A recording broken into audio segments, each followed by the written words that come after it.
Okay, mwasuze mutya mwena abali ku Motion Media mbebaza emirimu gye mukola njagala okutwala akaseera kano nate okulisa abasiramu mwena babadde mu kisiibo era twebaza Allah subhanahu wa ta'ala nti abasobozesezza okubanga mukimalako ayite tusaba n'empisa ezibadde mu kisiibo kino ze ziba zitambula paka okumalako omwaka gwonna.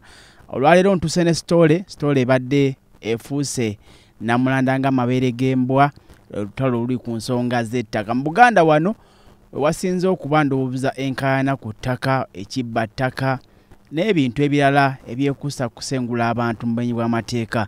Kaakano olwaleero enkaayana ze nkuletedde ziri wakati wa Mwanje Badru ne Ayenebyona Patrick mu bitundu biri eby'ekiboga we wali enkaayana z'ettaka eri abakulu abo. Ensonga zino zasooka ne zifulumira mu mawulire asabbiiti eri naye wiiki eno Jeno Yoweri Kaguta Museveni buhabulwa ne yeesitukiramu n'agenda ku ttaka lino. So Mwanje has occupied the land, but recently somebody called Ayenebyona, who is also here, came in the representative capacity of those Indians and said that Mwanje should not be on this land because it belongs to the departed Asians. He brought the title and put a matter with police. So the police asked the office of the DPP to advise.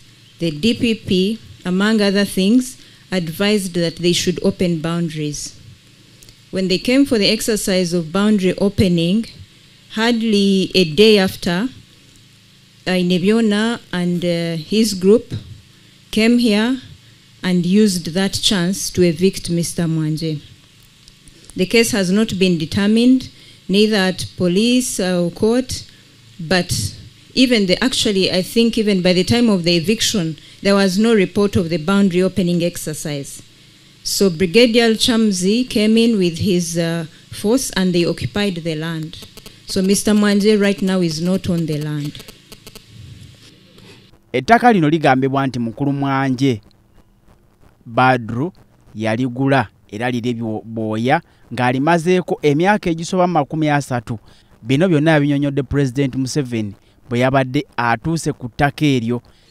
Omuvubuka oyo n'abakuumi be abaali ab'amagye bakifeesi bonna bajja wano ne bakola ki bintu byonna ne babitwala ne bakuba abantu bonna bwe bakuba we bali wano oyo nga yabakuba n'akuba ku kyalo kuno kwonna n'ebintu byonna n'abikola ki nze olwaleero kuva bwangu bawano leero wenkoze eki leero lwenkomyewo ente zonna zonna yamanyi gye ziri n'embuzi yamanyi gye ziri ebintu byezotusomesa mpozi mbadde mbigoberera watugamba olina okulima emmwanyi olina okusimba olusuku olina okulunda byonna mbadde ngezizaako kubanga mbiteeka ngenda mbiteeka ku faamu yange naye omukulu oyo yanguba ku ttaka lino. Enteekateeka eno yeetabiddwamu abakungu ba gavumenti abakwatagana ku kugaba obwenkanya okuli Ssaabawabi wa gavumenti, Ssaabawolereza wa gavumenti, Ssaabapoliisi, Nabyeko ne Minisita w'ensonga z'eby'ettaka Judith Nabakooba bonna baabaddewo era ensonga zino ne bazimulungula okuzinyonnyola President Museveni okwongera okuzimanya butya bwe zitambudde. SHA Limited, a freehold title, freehold volume 15, folio 20. And they came back and got their certificate of the Indian of repossession in 1992. Then, Your Excellency, this land is named as the Chisina Estate. Then the same land, from what we are getting, I may not say the same land, from what we are getting in the system, because right now I'm talking about what is in the system, we have also block 542, plot 2. That is land which was in the names of Pereska Nakayenga in 1989, and then Badru Mwanje got it in 1999. That is Bukomero Rwankonge. That is the description. Bukomero Rwankonge. Your Excellency, the system itself captures the Indian and also has the title for Mwanje. But the title for Mwanje in the system is hanging. It cannot be linked on the parcel. So that's what we needed to do further. We needed to dig further to establish the history, the description of the parcel for Mwanje. But on ground, when you come, like we are here, you find that it is Mwanje in occupation. Your Excellency, before you came, I was talking to these people and I told them, yes, we may handle issues of ownership, but now let us look at who is in possession and the act that was conducted of eviction. Kubanga, you gave a directive in 2021, no eviction. The Chief Justice gave directives, practice directives on evictions, which are very clear. Tojabuzi no goba muntu nga togoberedde tteeka, teri eviction esobola kukolebwa nga teyise mu kooti, n'emitendera egy'okulaba nti eviction process, waliwo process gyeyitamu okulaba nti eri cleared, even up to the minister, which I did not get. So I was like, if I pray Your Excellency that we look at the act, then ownership otuwe obudde tuongere, because the act that was done was illegal, was out of law. That's what I can say, Your Excellency. Precisely. Na Your Excellency, court ne bweba esazeewo kyekiri kye nayogeddeko eyina okuwa order eri clear, so si muntu kumala gajja olw'okuba ayina ebiwandiiko ebikakasa nti alina ettaka najja n'agoba omuntu nga bano bwe baakola. Era kyovudde olaba nti njogedde neko Constitution Land Evictions Practice Directives eza 2021 ziri detailed bulungi. Patrick Nabyona yategezeza president nti ettaka lino yaligula era nga bayita mu kampuni y'Abachina, wabula wabaddewo okuwansiganya ebigambo ye ne President Museveni nga president yamuwakanya nti teri muntu yenna alina lukusa kusiba ttaka lya muntu nga tayise mu mateeka. Kiraga private mailo ate kiraga nti kyava mu freehold. Mu mateeka tekiri practical. Ate bw'okikolako search statement Ministry of Lands tokiraba naye bakulaga nti weekiri. Ate ffe ekyapa ekyaffe nze Company Secretary ya Kimu Kyandi nina search statement ey'eggulo.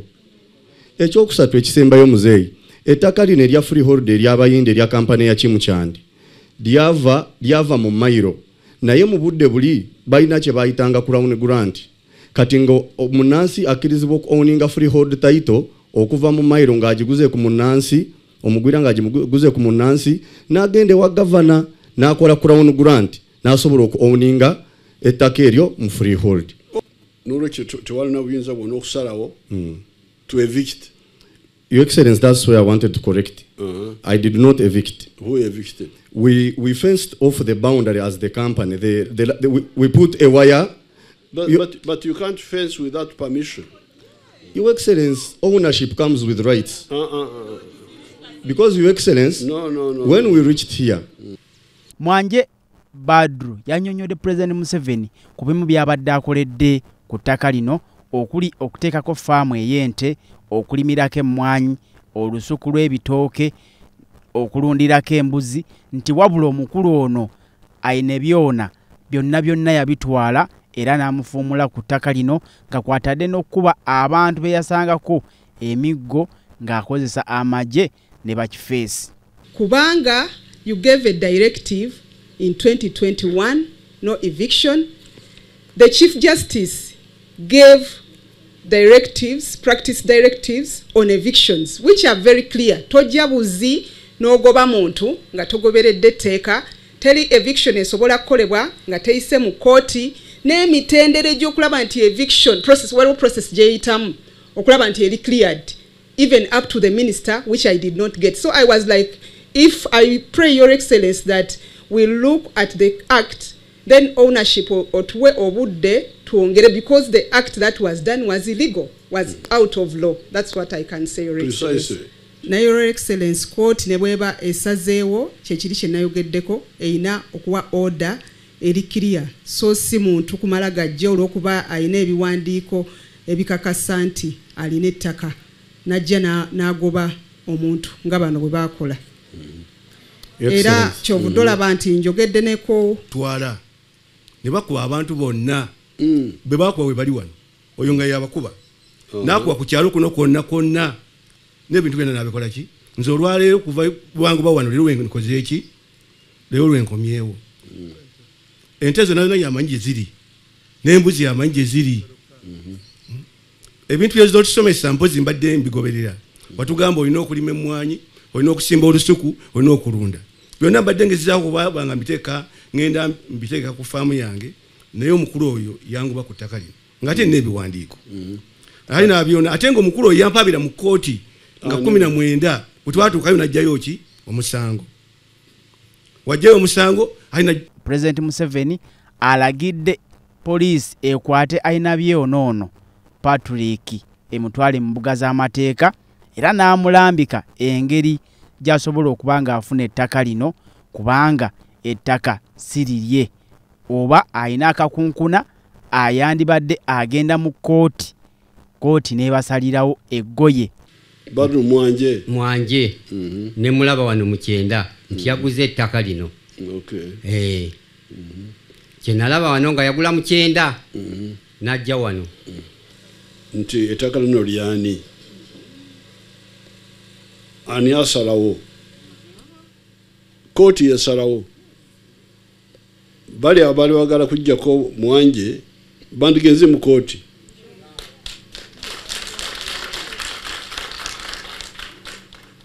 nibawoza kooti nesalawo yebe esalawo nti genda mwanje oba sigara oba mukolebwe muti. That is common sense, even if there was a dispute, especially for the one who is already there. Yes, even the minister can cancel the title. The Minister of Lands can cancel if it was given fraudulently. But in order to do that, you must listen to oba mwanje yajja n'atuula mu ttaka ly'abayindi. Yes, Excellency.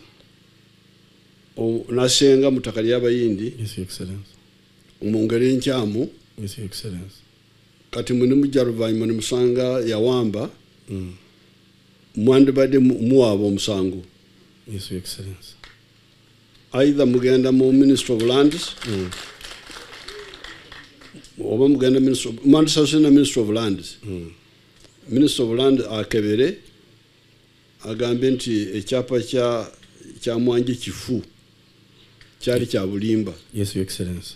Na kisazamu. Yes, Your Excellency. Ate waliwo emitendera gy'okukikola ekyo. Yes, Your Excellency. Mwanje muyita neyenyonyerako. Kale ndowooza enteekateeka eno y'emu kuzikulembeddemu General Kaguta Museveni Buhabulwa ng'agamba nti ayagala okumalawo ekibba ttaka mu Buganda ne Uganda yonna. Kale bingi bibaddewo naye eyo story gye nsobodde okutuusaako ku Motion Media. Yongera olaikinge, osubscribinge, osharinge wamma ensonga zonna tubenga tuziggwa ennyarwe. Kale Ssaabasajja Kabaka awangaale, mweraba.